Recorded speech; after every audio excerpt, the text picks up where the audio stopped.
Welcome to our weekly 3-minute therapy podcast with me. I'm Dr. Michael Edelstein, clinical psychologist, and Mick Berry, my reliable co-host. And we discuss things related to REBT, rational emotive behavior therapy, a revolutionary type of therapy when it was introduced by Albert Ellis in the 1950s. And the main idea with rational emotive behavior therapy is that it's never situations themselves that cause our emotions and behaviors, as most people suppose. It works that way, but rather it's our thinking about situations and events that cause our emotions and behaviors, the ideas in our head.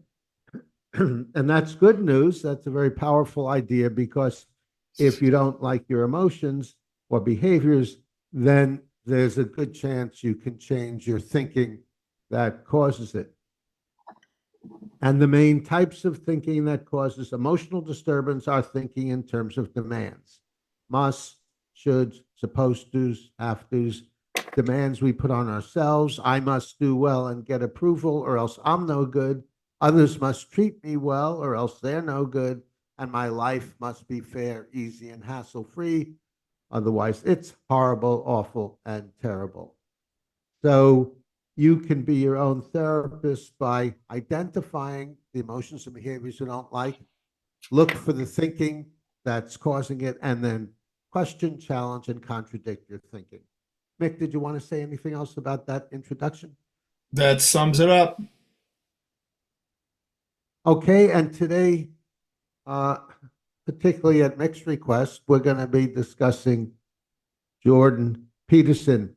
If you're not familiar with Jordan Peterson, he's a clinical psychologist, professor, and author. I think his most popular book is called The 12 Rules of Life. And he has a lot to say, and we have a lot to mainly criticize and also to agree with.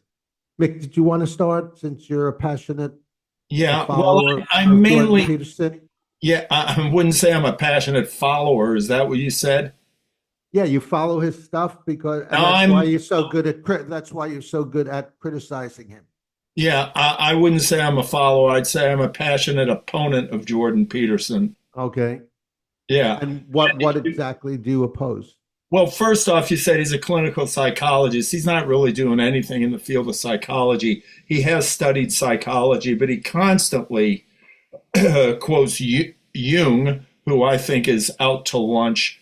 Anyway, with Jordan Peterson, it's interesting because I think you're much more forgiving of people's bad behavior than I am. And I think one of the problems I have is I easily make a demand that somebody ought not to be pulling the wool over the world's eyes, which is what I see Jordan Peterson doing. Whereas I think, we've discussed this, and you expect that many people are going to be irrational and doing very irrational and harmful things. It's easier for you to live with that than me, but I think the reason is because I have a tendency towards a demand that people should not be so screwy and be creating so much havoc in the world. Yeah, as Albert Ellis used to say, humans are arrant screwballs of the worst sort. So I expect them to act like screwballs, which means irrational, ignorant, and disturbed. However, we want to diminish acting like screwballs as much as we can. Straight off, I'll tell you, Jordan Peterson has a book called 12 Rules for Life. Well, some of them are good ideas, some are not good ideas, but it's stupid to write a book, 12 Rules for Life, when I can give you one rule for life that I think you'll agree with wholeheartedly: reduce your demands. Yeah, yeah, I agree with that. And that's what we teach to our viewers. And you said that most of his ideas are out to lunch, but he has a few good ideas. So I'd like to mention a few of his good ideas. That, and also some ideas that agree with REBT. One is that suffering is a natural part of life and can be mitigated. And that's what we teach. He also Peterson also teaches and emphasizes taking personal responsibility for one's activities and behaviors. So he's a little ambiguous or ambivalent about that, because sometimes he makes statements indicating that the situations cause your emotions and behaviors, but sometimes he says take responsibility. Uh, he encourages people to think in more constructive ways. He emphasizes, again, ambivalently, sometimes he does and sometimes he doesn't, the power of thoughts to shape our emotions and behaviors. And finally, he emphasizes setting goals, as we do. If you want to achieve something, the first step is to set a goal and aim high, and then break down the goals into manageable steps. So those are some of the agreements. Mick?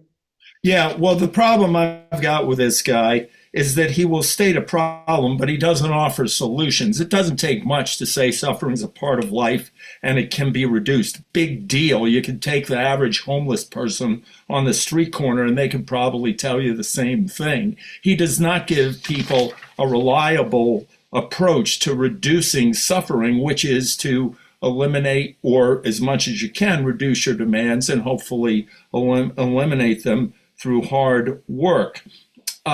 He continually makes statements that are utterly ludicrous, and for all the good statements that he makes, he is mostly known for these sweeping ideas, sweeping generalizations that aren't true, and people embrace them.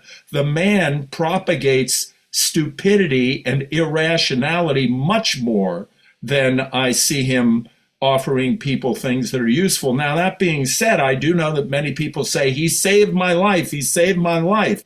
And I think that one of the reasons for that is they were able to gain self-acceptance because they saw that if I do this, then Jordan Peterson accepts me. And if he accepts me, then I can accept myself. And of course, they feel better.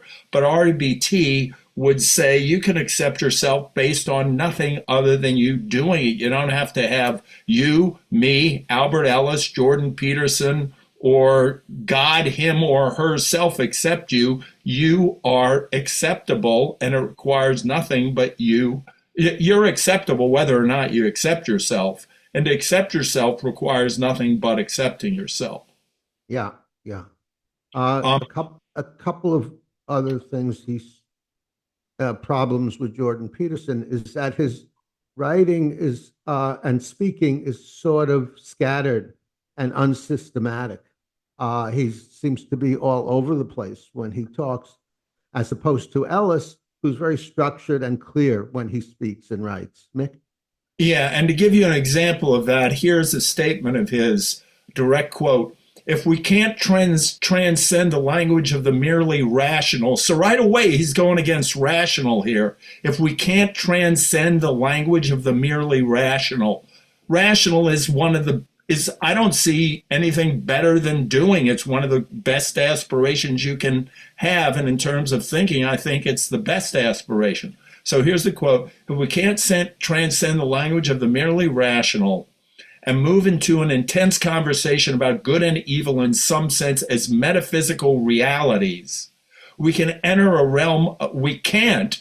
realm of seriousness, conceptual seriousness, that's of sufficient depth to help heal someone who's been touched by malevolence. Right there, he is saying, as much as I can figure it out, for one thing, it's a very obscure, long-winded, and confusing way to say whatever he's trying to say, but he's saying that we cannot help somebody who has been touched by malevolence. Now, what does that mean, touched? They've had something bad happen to them, or maybe somebody intentionally did something bad happen to them. But the way to feel better is to, once you're physically safe, to tell yourself, well, unfortunately, there's no guarantee of somebody not being malevolent towards me, and the best thing I can do is protect myself against it, but I cannot eliminate somebody else's tendency towards malevolence. This is my contention with him. He does not offer people solutions. He offers a hell of a lot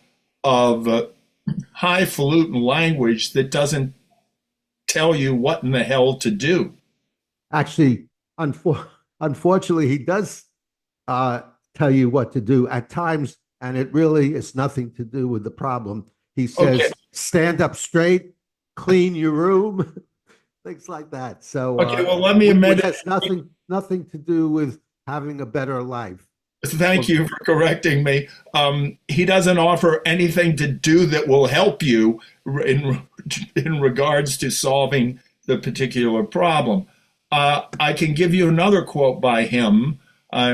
Uh, one of the things that you do see happening with post-traumatic stress disorder is that it very often occurs in people who watch themselves do something of great malevolence by their own admissions. I'm not projecting this onto them. They stepped outside the ancient moral code unwittingly and conducted themselves in a manner they cannot reconcile themselves to. They're permanently broken. So there are works like that.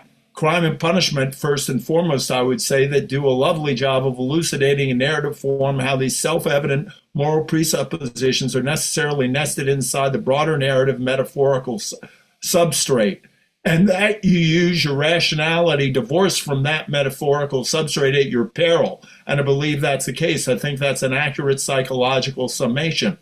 This man is ridiculous. What is he saying? It's preposterous. He offers people stuff like this. They're spending their time on the internet and thinking this is going to help them. Reduce your demands. Mental health is not that complicated. It's not easy, as Albert Ellis would say, but it's simple, and it requires work and application. And obviously, I could do more work to accept that somebody like Jordan Peterson, in fact, Jordan Peterson himself exists and has millions of followers that love him, and I see them as teaching each other a whole hell of a lot of stupidity. yeah. Another problem with Jordan Peterson is that in his long book, 12 Rules for Life, he doesn't mention Stoicism or the Stoics once. And Epictetus gives, rather, Ellis gives Epictetus, the Stoic, a lot of credit for the idea that it's never situations or events that cause our emotions, but rather it's our opinions about those situations. And that seemed to pass by Jordan Peterson entirely. And Uh, and I was, did you want yeah. to finish something there? Yeah, so some examples of Jordan Peterson's mistakes in those ways is he says uh, in his book, events precipitate agoraphobia. Well, it's not events, it's your thinking about events that causes your agoraphobia or fear of open spaces. He says some real events typically precipitate an increase in fears. Again, he's saying A, the activating event causes C, your undesirable emotional responses rather than your beliefs cause your emotional responses. And another example he gives, making the same mistake, is racing heart triggers anxiety. Well, I think he might have the cart before the horse there. Yeah, Mick?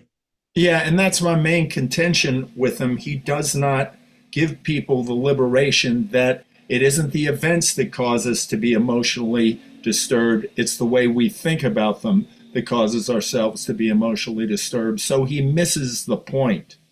And when you miss this point, and I know that I've talked with you, in which you've said one of the things that really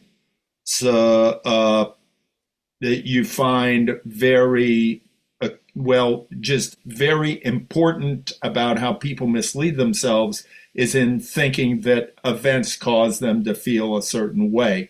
Virtually the world over, would you say the majority of people believe that? Uh, that's my guess. Yes, definitely. Yeah. Yeah. Yeah. And it certainly is not the way to attain mental health. When we know and we apply the idea that it isn't the events which cause us to be disturbed, it's how we view them. And I could just take myself as a personal example here. Uh, if I can accept that Jordan Peterson can lead people astray, as I do believe he's doing, and have great success in doing it, and just accept, well, that's the world I live in, that's the way it goes, how unfortunate, but there's no reason that shouldn't exist. It I find myself not being agitated by him and even amused by it. Yeah. Now, just in case we haven't trashed Jordan Peterson enough, here are a few more things that he said. He said we're also illustrating your emotions are caused by situations. Anxiety transforms into panic. It's your must about anxiety. I must not be so anxious. It would be awful if I panic. I must feel better right now. Right. Uh, and he Yeah. says anxiety makes the world smaller and ever more dangerous, and the ever more dangerous world larger, which is just silly on the face of it. Uh, Okay. Now, I do think that anxiety does inspire people to do self-destructive and other destructive behaviors. So, how is anxiety not dangerous? yeah, because people use anxiety to inspire themselves to do these things. It's not the anxiety itself. There are plenty of people who are anxious who don't do those things. Okay, so that's inexact because he said anxiety causes danger, or what was his statement? Yeah, yeah, right. Yeah, He also so says he it's also talks paying about the attention to the anxiety and respecting the anxiety, making decisions on the anxiety, and then acting out the behavior that causes the dangerous behavior. right, right, and he also talks about the psychological consequences of bullying. Well, again, it's not psychological consequences of bullying. If you're bullied, it depends on what you tell yourself about that, whether you have musts or shoulds. I must not be bullied, or that person shouldn't treat me so poorly. And that causes psychological consequences, not the bullying. Yeah. Yeah, I was going to say, I remember Albert Ellis once saying, a parent can even tell a child, you're worthless, you're no good, you're awful. And the child could believe the parent, or there could be a child that looks at the parent telling them that and thinks, gosh, my parent is crazy. They're the one exhibiting awful behavior. Exactly, exactly. Yeah. Um, Um, a couple of similarities between REBT and Jordan Peterson's ideas is that they both say there's no inherent meaning in life. You define your own meaning. And they both emphasize the importance of philosophy.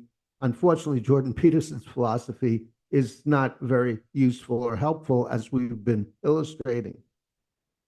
Uh, did you have anything else to say about Jordan Peterson? well, yeah, quite a few things, but one Okay. thing about I've seen him say, and other people say, such as Dennis Prager, that I believe it was Dennis Prager, that you, without religion and without a belief in God, life is meaningless. And they also have that life is awful if it's meaningless. Whereas I know of an instance where I had a great aunt who was a piano teacher, and I talked to one of her students. This is ages ago. She died when she was 94 in 1978. But he was depressed. He was about 16. And she asked him why he was depressed. And he said, I just don't think life has meaning. And she laughed and said, why does it have to have meaning? So here is somebody that didn't even think life had to have meaning in order for her to enjoy it and do things that were very valuable to her. Now, I suppose if pressed, she would have said, "Well, my life's meaningful. I teach people piano, and that's meaningful to me." But there doesn't have to be some all-encompassing cosmic meaning to it all. Right. You create your own meaning. And even if there's no meaning in life, you don't have to depress yourself about it. And you give yourself meaning, like find a meaning in life. You have a meaning right there. To find a meaning, create a meaning in your life. What do you think it's possible to live a fun, happy life without even worrying about any meaning to it whatsoever?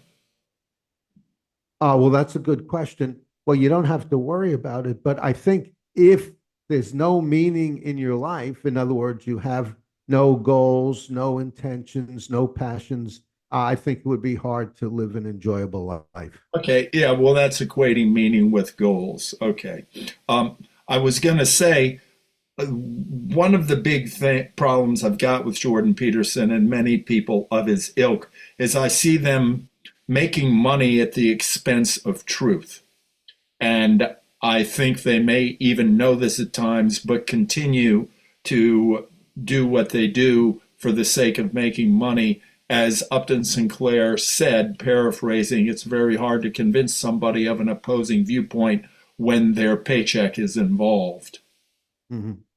And, and I also see Jordan Peterson, I've seen him in debates in which he will not concede an idea but clings to it and doesn't listen to the other side. As Richard Dawkins has said about the religious people he talks to, they don't listen, they just stick their fingers in their ears and say, la, la, la. Okay, Mick, we just have another minute before we're cut off. So, is there any last thing you'd like to say briefly? Yeah, one rule for life: do as much as you can, reduce your demands, retain your desires, and you'll be largely anxiety, rage free, and depression free. And you can then attend to what's meaningful in your life to pursue your goals, attain your goals, let go of the demand that you have to have your goals. And even if you don't achieve your goals, you can still have a great time. Yeah, very good, very good. Okay, thanks for watching this episode on Jordan Peterson. Thank you, Chris Rossini, our tech engineer, for making it happen. Comment below if you have thoughts about what we were discussing, questions, disagreements. Give us a thumbs up if you feel you gained from it. Suggest subjects for future podcasts. Volunteer if you'd like to be on a podcast to discuss your ideas or your problems or your clients' problems and would like help for that. And subscribe to the 3 Minute Therapy podcast to do what, Mick? To stay on the rational side of life, whether it be physical or metaphysical, whatever the hell that may be. Yeah.